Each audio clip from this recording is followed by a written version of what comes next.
मुधोळ तालुक्यातील सध्या चर्चेचा विषय असलेला हनुमान घाटी मंदिरासमोरील आग्यामोड काढण्यासाठी तब्बल 5 तास रेस्क्यू मोहीम चालली।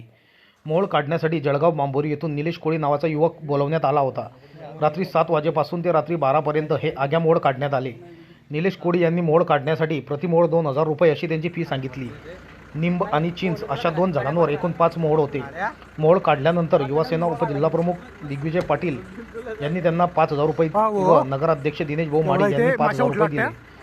तर मुख्याधिकारी यांनी मदत करण्याचे आश्वासन दिले। त्यामुळे जीवाची बाजी लावून क्रेनच्या साहाय्याने तब्बल 60 फूट उंचीवर जाऊन अथक मेहनतीने निलेश कोळी यांनी मोहोळ काढले। त्यामुळे त्यांना तात्काळ 5000 रुपये दिग्विजय पाटील यांनी व नगराध्यक्ष दिनेश माडी यांनी 5000 रुपये दिले। शहरातील हनुमान घाटी परिसरात आग्या मधमाशांची दहशत झालेली होती। मधमाशा चावतील या धाकाने शहरातील कोणीही या रेस्क्यू मोहिमेला प्रतिसाद दिला नाही। वनरक्षक व मोहोळ काढणारे कोळी हे दुपारी 2 वाजेपासून हजर होते, परंतु त्यांच्याकडे सायंकाळी 5 पर्यंत कोणी लक्ष दिले नाही। यावेळी दिग्विजय पाटील व अमोल व्यवहारे यांनी लक्ष घातल्याने 7 वाजता क्रेन उपलब्ध झाल्याने मधमाशा काढण्याचे काम सुरू झाले। हनुमान घाटीवरील मधमाशांचा होणारा त्रास याबाबत आमदार चंद्रकांत भाऊ पाटील यांना पदाधिकाऱ्यांनी कळवले होते। यानंतर आमदार साहेबांच्या सूचनेने वन विभागाचे कर्मचारी उपस्थित होते, परंतु शहरातील लोकप्रतिनिधींसह सर्वांनी याकडे पाठ फिरविली। त्यामुळे कर्मचाऱ्यांच्या सहकार्यासाठी अमोल व्यवहारे यांनी नाळगावच्या तरुणांना बोलावत सहकार्य केले।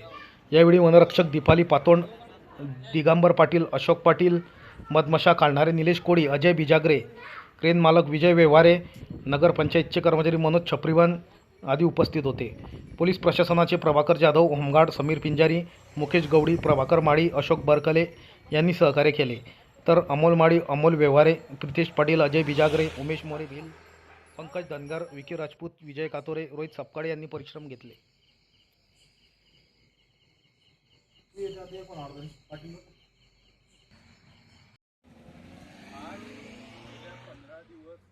आपल्या बोदवळच्या हनुमान घाटी या परिसरामध्ये हनुमान मंदिराच्या समोर असलेल्या झाडांवर आगेमोहाचे मोठे पोळे 4 ते 5 आहेत आणि त्या माशांना काही कारणास्तव त्रास झाल्याने त्यांनी आजूबाजूच्या सर्वच जनसामान्यांवर अटॅक करायला सुरुवात केलेली होती। काही काल हनुमान जयंतीच्या दिवशी आमच्या एका काकांना 200च्या वरती मासे चावल्या, त्यांना जळगाव सिव्हिलला हलवावं लागलं।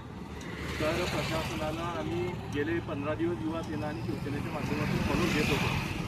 तर आज फॉरेस्टच्या मॅडम आलेल्या आहेत, त्याच्यानंतर आम्ही जळगाववरून निलेश कोळी यांना स्पेशल या कामासाठी नामांकित केलेलं आहे आणि त्यांनी आमच्या मान देऊन आज ते इथे आपल्याला या समस्येपासून सोडवण्यासाठी आज आलेले आहेत।